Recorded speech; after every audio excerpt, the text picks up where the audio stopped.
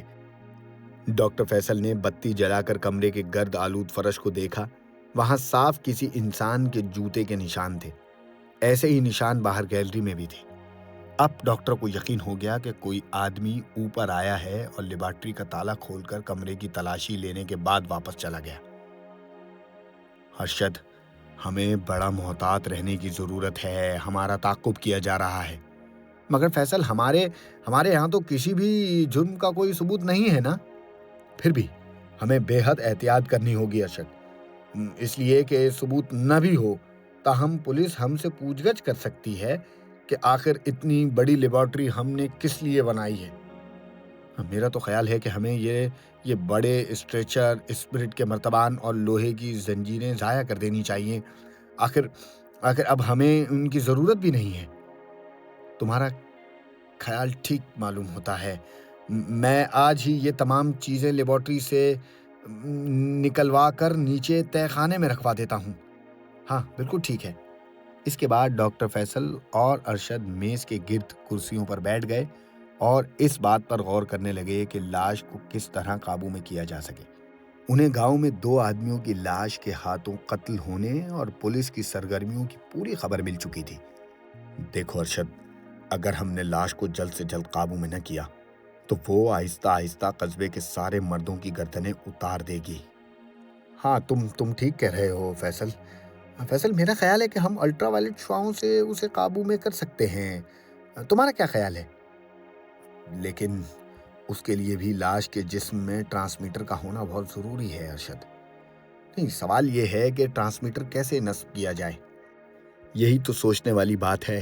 صرف ایک ہی حل ہے اس مسئلے کا کہ لاش کی بے قبری کی حالت میں اس کی گردن میں پلگ اور ٹرانسمیٹر فٹ کر دیا جائے۔ کیا لاش پر ٹرینکولائزر اثر نہیں کر سکے گا؟ اگر ایسا ہو تو ہم دور سے گن کے ذریعے اسے بے ہوشی کا ٹیکہ لگا سکتے ہیں۔ ڈاکٹر فیصل نے ماتھے پر ہاتھ پھیرتے ہوئے کہا، یہی تو مصیبت ہے کہ اس پر کسی شے کا کوئی اثر نہیں ہو سکتا سوائے ان لاسلکی شعاعوں کے جو میرے ٹرانسمیٹر سے اس کے ٹرانسمیٹر تک جائیں گی۔ اس کے لیے بھی شرط یہ ہے کہ ٹرانسمیٹر لاش کی گردن میں لگا ہو۔ ڈاکٹر فیصل نے اٹھ کر ٹہلنے شروع کر دیا۔ اس نے میز پر بیٹھ کر فائل میں سے ہر نسخے کو پڑھ لیا تھا۔ اس نے لاش کو قابو کرنے کے ہر طریقے پر غور کر لیا تھا۔ اس کی سمجھ میں بالکل نہیں آ رہا تھا کہ وہ کون سا ایسا طریقہ، کون سا ایسا حربہ استعمال کرے کہ جس سے تباہی مچانے والی لاش اس کے کنٹرول میں آ جائے۔ ارشد نے فکرمند لہجے میں کہا، دیکھو، اگر ہماری لیبارٹری تک کوئی شخص آ کر تلاشی لے گیا ہے تو اس کا مطلب تو صاف ہے نا فیصل کہ پولیس کو ہم پر شک ہے۔ وہ ہمیں شبے کی نظروں سے دیکھ رہی ہے۔ یقیناً یہ کوئی پولیس کا آدمی ہی ہے جو یہاں تک آیا ہے۔ ڈاکٹر فیصل نے سوچ کر کہا، میرا خیال ہے یہ سوائے بہرام جاسوس کے اور کوئی نہیں ہو سکتا۔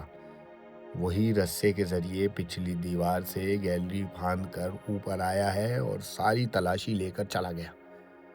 خدا کا شکر ہے کہ ایک روز پہلے ہی ہم نے ساری نشانیاں کمرے میں سے دھو دھلا کر صاف کر دی تھی، ورنہ بڑی مشکل ہو جاتی۔ مشکل بھائی ارشد، مشکل، ورنہ اس وقت ہم حوالات میں بند ہوتے، سمجھ رہے ہو؟ اور پولیس ہم پر 4 آدمیوں کے قتل کا الزام لگا دیتی اور اس پر مقدمہ چلانے کی تیاریاں کر رہی ہوتی۔ ڈاکٹر ارشد نے کچھ فکرمند لہجے میں پوچھا، ڈاکٹر فیصل، کیا تمہیں یقین ہے کہ بہرام کو یہاں سے کسی قسم کا سراغ نہیں ملا ہوگا؟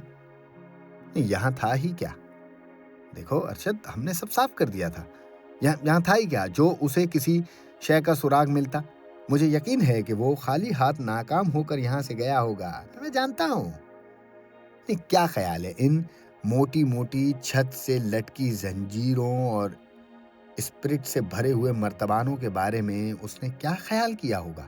ارے چاہے کچھ بھی خیال کرتا پھرے، ہمیں اس سے کیا؟ جب یہاں کسی زندہ لاش کی تخلیق ہونے کا ثبوت ہی نہیں ہے تو قانون ہم پر کیسے ہاتھ ڈال سکتا ہے؟ ڈاکٹر ارشد نے فیصل کے کندھے پر ہاتھ رکھتے ہوئے اسے سمجھایا۔ مگر ڈاکٹر فیصل، ہمیں ان سارے معاملات کو اتنا معمولی نہیں سمجھنا چاہیے۔ دیکھو، پولیس کو ہم پر گہرا شبہ ہے اور یقین کرو ہماری ہر حرکت کی نگرانی کی جا رہی ہے۔ تو اس کا مطلب ہے کہ آج کے بعد ہمیں کوئی ایسا قدم نہیں اٹھانا چاہیے جس سے پولیس کے شبے کو تقویت ملے۔ کیا مطلب کیا ہے تمہارا ڈاکٹر ارشد؟ نہیں، دیکھو، میرا مطلب یہ ہے کہ اب ہمیں الگ الگ زندہ لاش کی تلاش میں نکلنا ہوگا۔ کوئی بات نہیں، ہم ایسا ہی کر لیں گے۔ ٹھیک بات ہے یہ۔ پہلے میں قلعے سے نکلوں گا، اس کے بعد تم پیچھے دروازے سے نکل کر جنگل میں مجھ سے آن ملنا۔ ڈاکٹر ارشد نے کہا، میرا تو خیال ہے ڈاکٹر کہ ہمیں اب لاش کی تلاش میں اس کے پیچھے جانا ہی نہیں چاہیے۔ اس طرح ہماری راہ میں بہت سی مشکلات پیدا ہو جائیں گی۔ تو پھر کیا ہمیں لاش کو کھلی چھٹی دے دینی چاہیے کہ جب اور جس وقت چاہے لوگوں کو قتل کرتی پھرے، ان کا سر اٹھا کے باہر کھیتوں میں پھینک دے؟ کیسی باتیں کر رہے ہو ڈاکٹر ارشد؟ میں بالکل ٹھیک کہہ رہا ہوں ڈاکٹر فیصل۔ دیکھو، مجھے یقین ہے کہ پولیس لاش کو ضرور پکڑ لے گی۔ ارشد، وہ لاش کو تباہ کر دے گی اور یہ میں نہیں چاہتا، سمجھ رہے ہو؟ میری ساری محنت پر پانی پھر جائے گا۔ میں اپنی تاریخی تخلیق کو یوں پولیس کے ہاتھوں برباد ہونے نہیں دوں گا یار۔ تو ڈاکٹر فیصل، پھر ایک ہی صورت ہے کہ میں اس قلعے میں بیٹھ کر لاش کا انتظار کروں اور تم اس کی تلاش میں قلعے سے باہر چلے جاؤ۔ ہم دونوں کا اکٹھے سفر کرنا اب مناسب نہیں ہے۔ جیسے تمہاری مرضی، میں اکیلے بھی کام کر سکتا ہوں۔ جیسے تمہاری مرضی، مگر میں پھر یہی کہوں گا ڈاکٹر فیصل کہ تم بھی میرے ساتھ یہاں قلعے میں ہی بیٹھے رہو، لاش کا انتظار کرو۔ مجھے لگتا ہے، بلکہ یقین ہے، وہ ایک بار قلعے میں ضرور آئے گی۔ ویسے بھی مناسب یہی معلوم ہوتا ہے کہ ہم کچھ دیر کے لیے اپنی سرگرمیاں بند کر دیں۔ جب حالات ذرا نارمل ہو جائیں تو دوبارہ تلاش شروع کر دی جائے، اور اس دوران میں لاش کو کھلی چھٹی دے دی جائے کہ وہ قصبے کے لوگوں کو موت کی نیند سلانے کے بعد شہر کا رخ کرے اور وہاں بھی تباہی پھیلائے۔ نہیں ڈاکٹر ارشد، یہ مناسب نہیں ہے، ہم ایسا نہیں کر سکتے۔ ہمیں ایسا کرنا بھی نہیں چاہیے یار۔